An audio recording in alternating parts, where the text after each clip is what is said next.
In the photoelectric effect, what happens specifically, and this is a cartoonish-like diagram for a physics class, but there's a metal and there's an electron attached to an atom near the surface of the metal.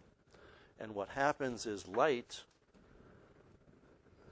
hits the metal, and afterwards the light is gone, it's been absorbed, and the electron has kinetic energy. It's moving.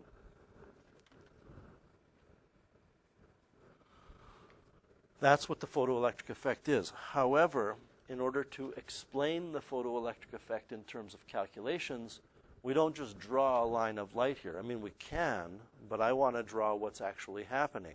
What's actually happening is a photon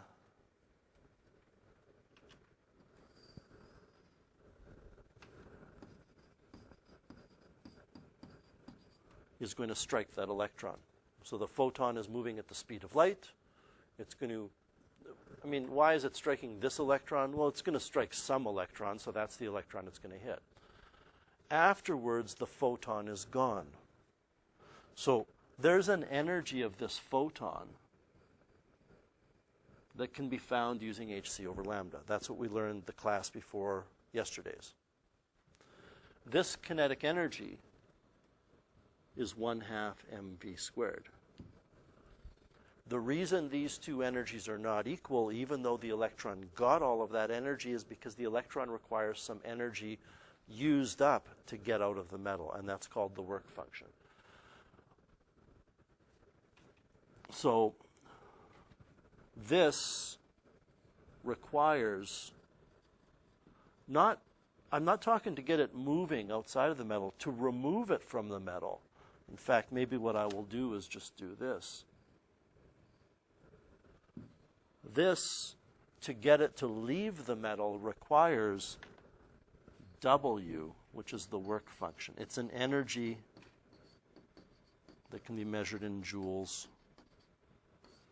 or EV. And looking at this diagram, I think it's important for you to understand, this is where I'm going, there are three energies we're talking about here in the photoelectric effect. We're talking about the photon's energy before it is absorbed by the metal. We're talking about the electron's kinetic energy when it leaves the metal.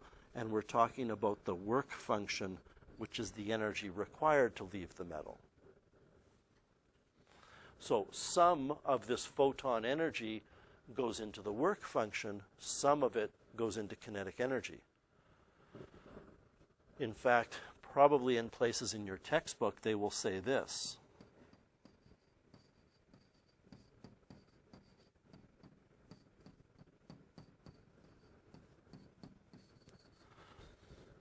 Which is the energy before equals the energy after.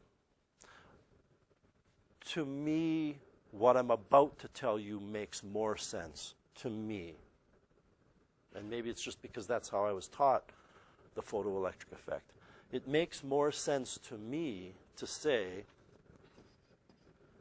that the kinetic energy the electron has once it's out of the metal is equal to the energy that the photon gave it minus the cost of freedom. That makes more sense to me.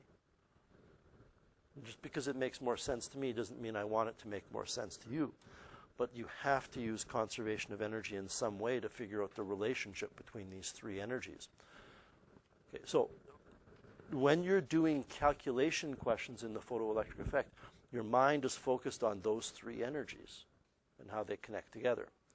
So let's take a look now at question 1. It says light of a wavelength 450 nanometers. Let's stop there. If you know the wavelength of the light, you know the energy of the photons in the light. Let's calculate that. So on the side, I'm going to take E, this is for a photon, equals hc over lambda. And we have all kinds of options here. And let me show them to you. One of them is to take Planck's constant off of your formula sheet.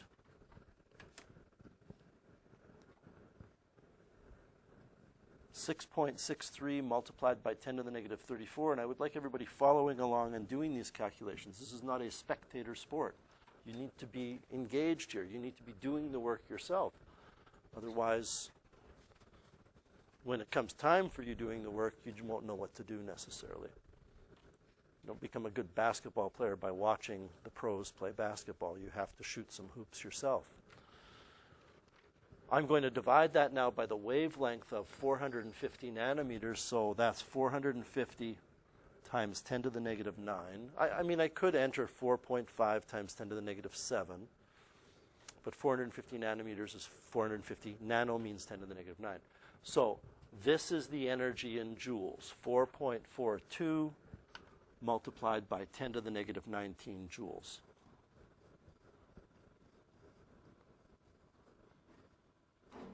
There's another option. If you want to find the energy of the photon, maybe you want to find it in electron volts, you can repeat this calculation, or instead of it, use 4.14 multiplied by 10 to the negative 15. And this is going to give you the photon energy. And notice I say photon energy. I'm using that adjective there. There's lots of energies here. Which energy are we talking about? It's the photon energy. And what I get is 2.76 eV. So I could say, or 2.76 eV. By the way, if you can do it this way, then multiply by how many joules there are per electron volt, you could get the photon energy in joules that way. Not quite exactly the same number because we're using different constants. There's a third option, which is that shortcut I showed you, 1242, and you will remember that number. Divided by nanometers gives you EV, and 1242 divided by EV gives you nanometers. So if I divide by 450, it was 450, wasn't it? Yep. If I divide by 450, I get 2.76. Okay, so the bottom line here, everybody, is we know the energy of the photon. And I haven't even read the rest of the question. I got to the wavelength of 450 and I stopped. And I calculated that energy of the photon. So now that light is incident, which means it's going to strike a photoelectric surface, a metal, and the threshold frequency of the metal is 3.5 times 10 to the 14 hertz. Well, when you look at your formula sheet, there's a formula for the work function. And it's that if you take Planck's constant times the threshold frequency, you get the work function. Okay?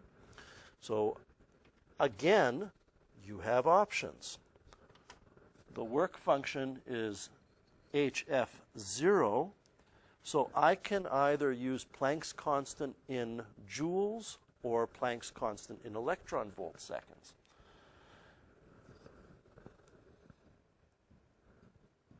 If I take the standard form of Planck's constant times that threshold frequency,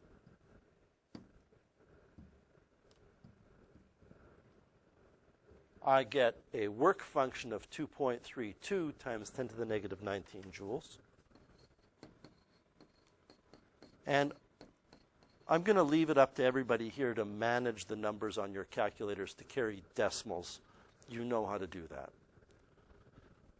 What I would ask everybody to do right now is look at the screen, look at the board, and look at the energy the photon has before it's absorbed by the electron, and look at the amount of energy that the work function is. I'm going to do one more thing before I finish my thought or question. Let's calculate this in electron volts. And I can just divide by 1.6 times 10 to the negative 19 joules per electron volt, or I could repeat the calculation using my form of Planck's constant that has electron volt seconds in it. And I get 1.449 eV.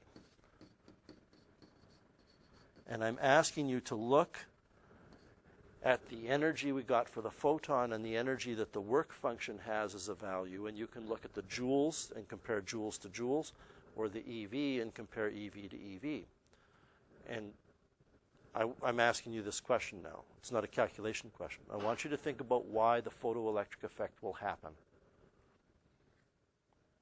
Why is the photoelectric effect going to happen? Which means, why will the electrons leave the metal if these are the energies we have so far? So who can tell me? Jack?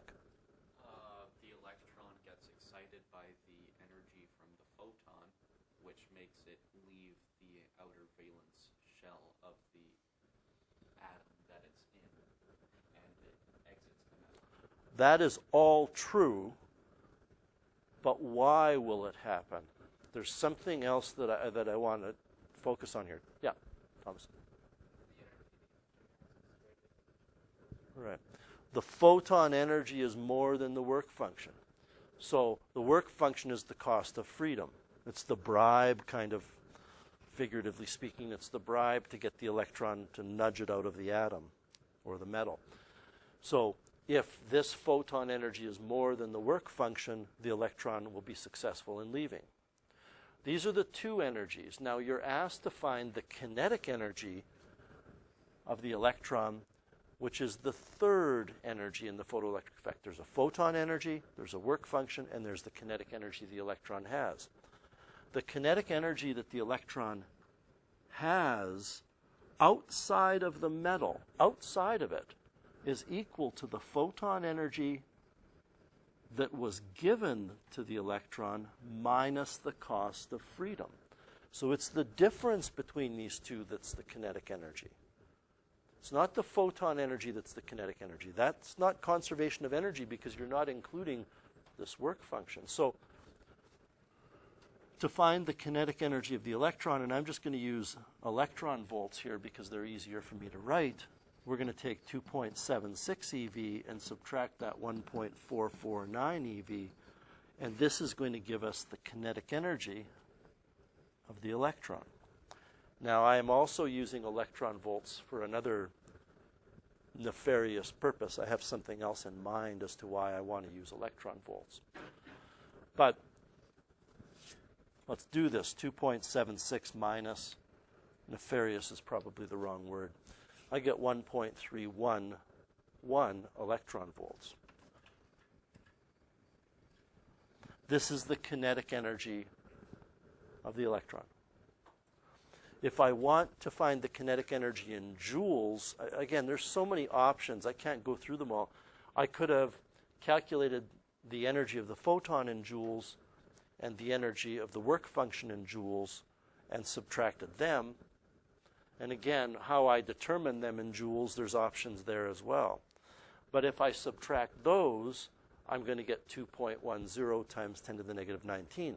Or I could work exclusively in electron volts to get 1.311 eV. And knowing right there at the top of the screen that 1 electron volt is that many joules, I could do a conversion here by multiplying this by 1.6 times 10 to the negative 19. And getting 2.10 times 10 to the negative 19 joules. Okay? It's a lot of work just to find the kinetic energy because there's a lot going on here in the photoelectric effect. Now, can we find the speed? Well, finding the speed of the ejected electron is a physics 20 question at this point because you know the mass, it's on your formula sheet, and you know the kinetic energy. But for the second part, this is the answer to the first bullet. For the second part, when you use EK equals 1/2 mv squared, this formula only works in joules. So what we would do is we would set this 2.10 times 10 to the negative 19 joules equal to 1/2 the mass. Well, we haven't really used the mass of an electron for a while, but I'm sure you remember what it is. And if you don't, it's on your formula sheet, times v squared. And we're doing that same calculation we've done 100 times, probably. That's maybe not much of an exaggeration. Take the energy times 2, divide by the mass, take the square root. So go ahead and run that through your calculator to confirm that you're going to get 6.79 times 10 to the 5 meters per second.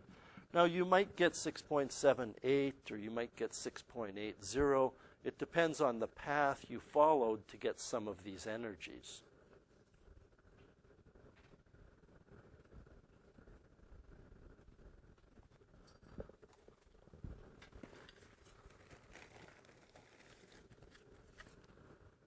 Do you get that number? Okay. So now how do we find the stopping voltage? Remember that the stopping voltage for the third bullet of this question, the stopping voltage,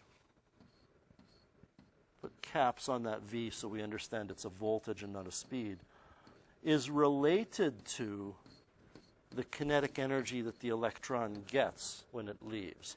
It's Millikan's bright idea of putting a retarding or reversing voltage in the system to slow down the electrons to a stop, and whatever stop voltage you have, that can be used to find the kinetic energy. There's a connection between these two. The bigger the stopping voltage, the bigger the kinetic energy. And the formula that we can use is Q of the electron times the stopping voltage is equal to the kinetic energy of the electron.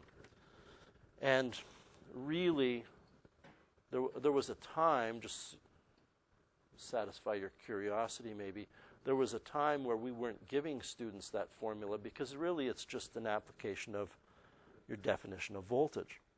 The charge times the voltage gives you the energy.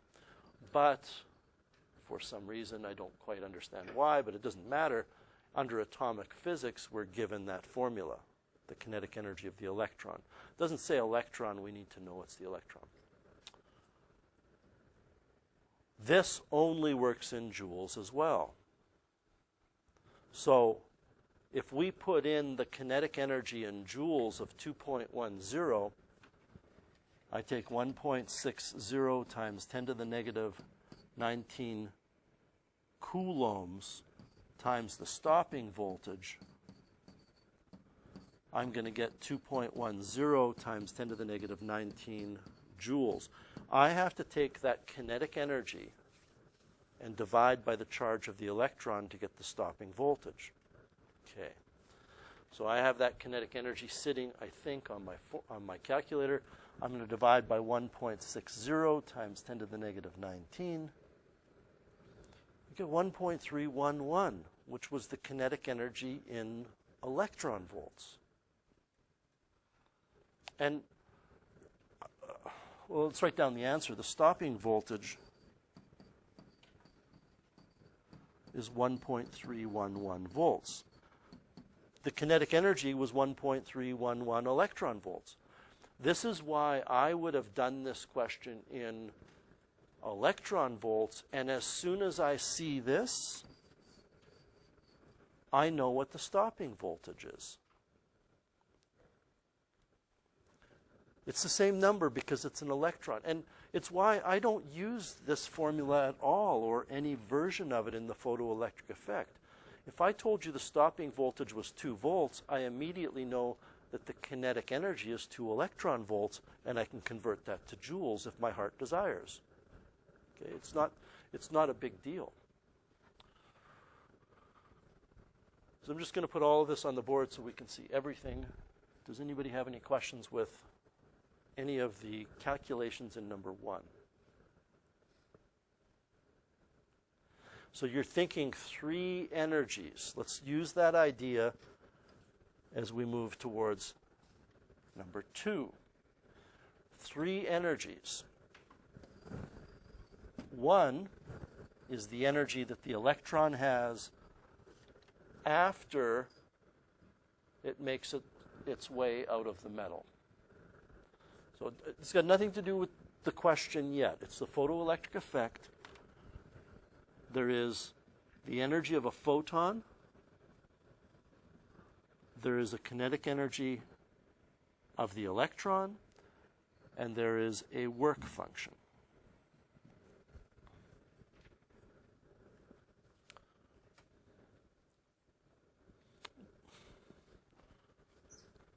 If the photoelectric effect happens, which of these three energies is the biggest?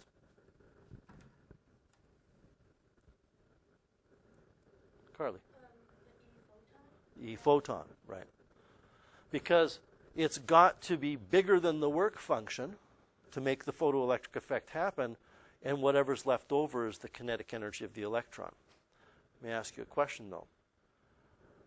I said if the photoelectric effect happens, the energy of the photon has to be greater than anything else. Is it possible that one of these is greater than the other two, and it's not the energy of the photon that's greater? What energy would it have to be, Carly? The work function. Right? I mean, maybe the work function is this big.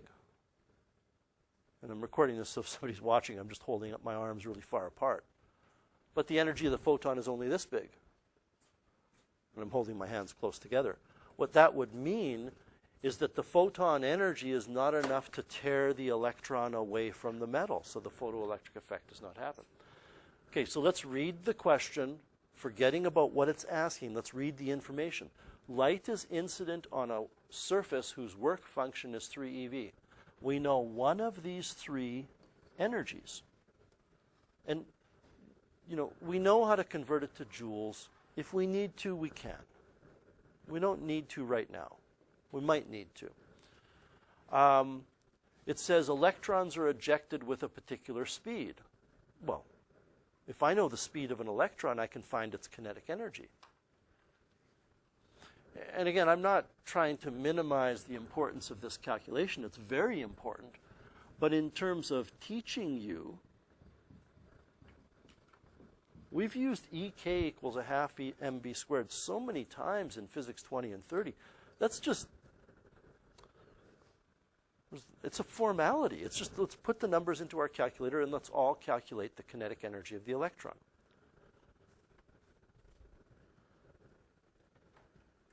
It's an important formality. We need to do it. It's not something that we can ignore, but it's pretty basic. 0.5 times the mass of an electron times that speed, don't forget to square it, gives me 6.34 times 10 to the negative 19 joules. Anybody else get that same number? Okay.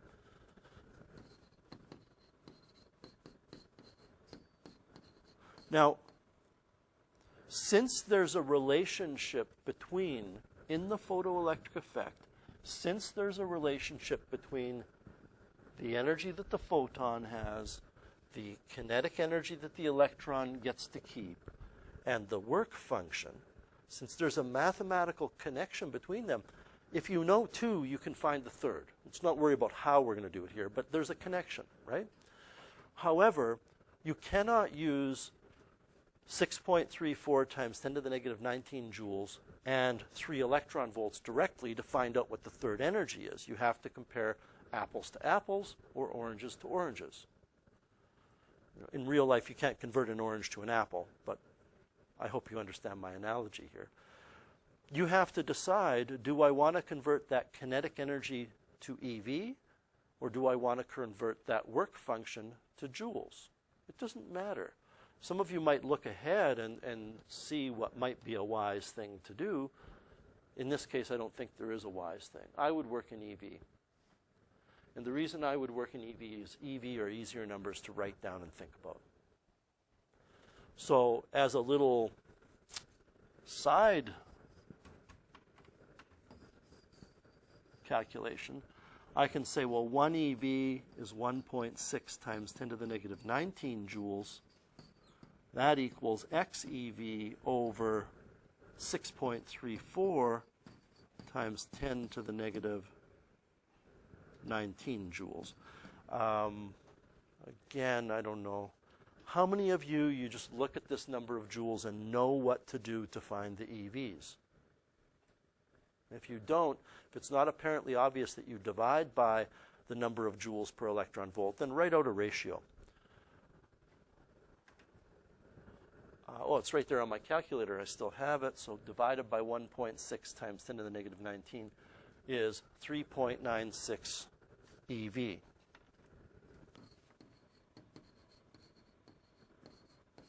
And, you know, you could, if you wanted to work in joules, you could multiply 3 by 1.6 times 10 to the negative 19 joules per electron volt and get 4.8 times 10 to the negative 19. Is this, just keep you on your toes, that's the correct calculation?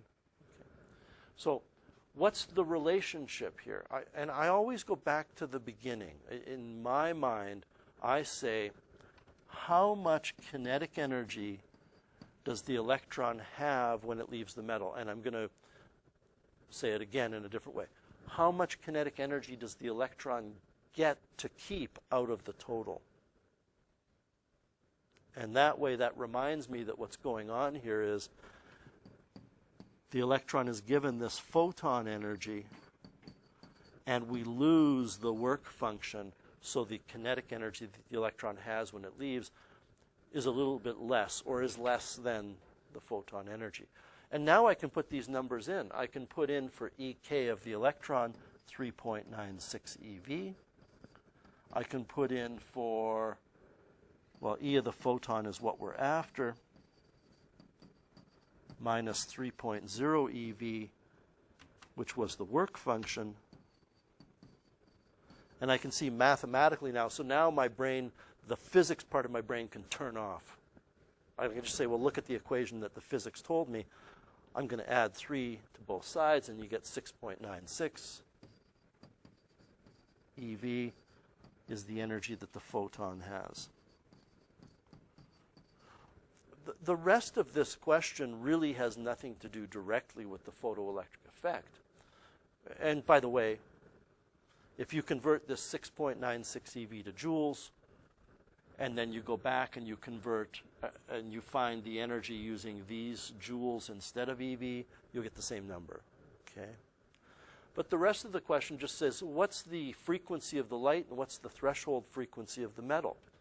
Well, for the frequency of the light, that's F. The threshold frequency is F0. There's a formula relating the energy of a photon to the frequency of the light, and there's a formula relating the work function of the metal to the threshold frequency of the metal. So essentially, since we know the energy of the photon, I think I had for an answer 7.0 eV. Is that right? Is that what I typed? Okay. I'm going to go with the 6.96. We simply have to divide that by Planck's constant using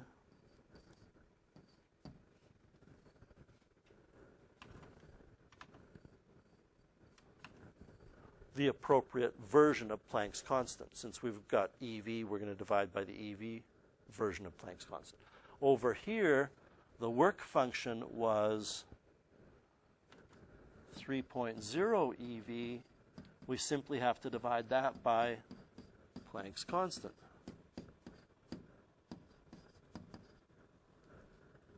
To get the threshold frequency.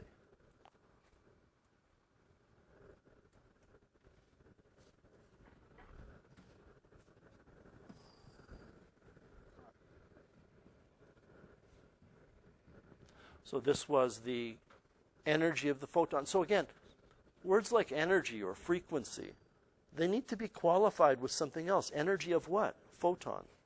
Frequency of what? Photon. That's the energy of the photon divided by Planck's constant,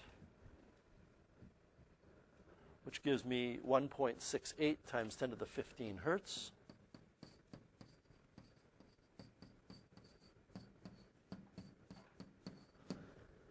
Which, you know, just for curiosity's sake, since speed equals frequency times wavelength, if I take the speed of light and divide by that frequency, we were talking about 178 nanometer photon, which would be ultraviolet.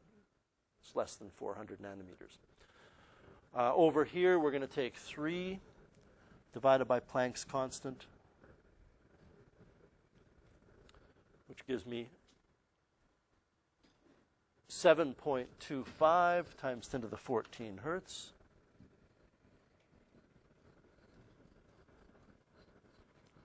And this takes us full circle back to the beginning, because the photoelectric effect will only happen if the frequency of the light used is more than the threshold frequency. And the reason for that is, if this frequency is more than this frequency, then this energy is more than that energy, which means the energy of the photon is more than the energy required to get the electron to leave.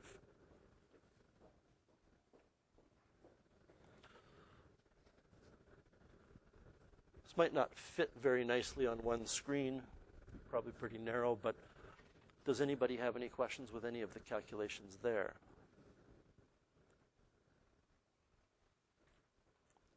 So keep in mind, you also are expected to know that if you increase the brightness of the light, you will get more electrons coming off, because more light means more photons.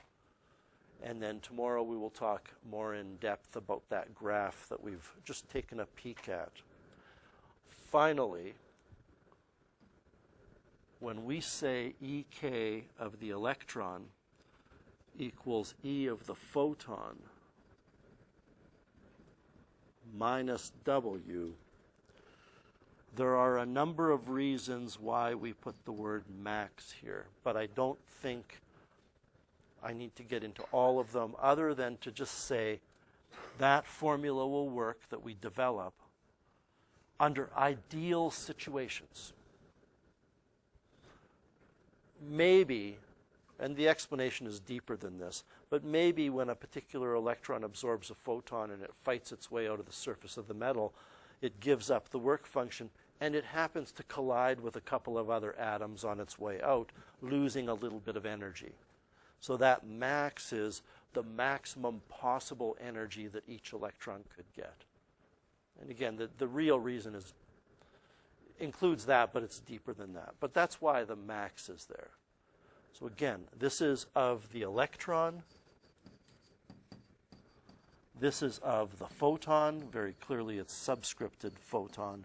And this is the work function. So this is the cost of the electron's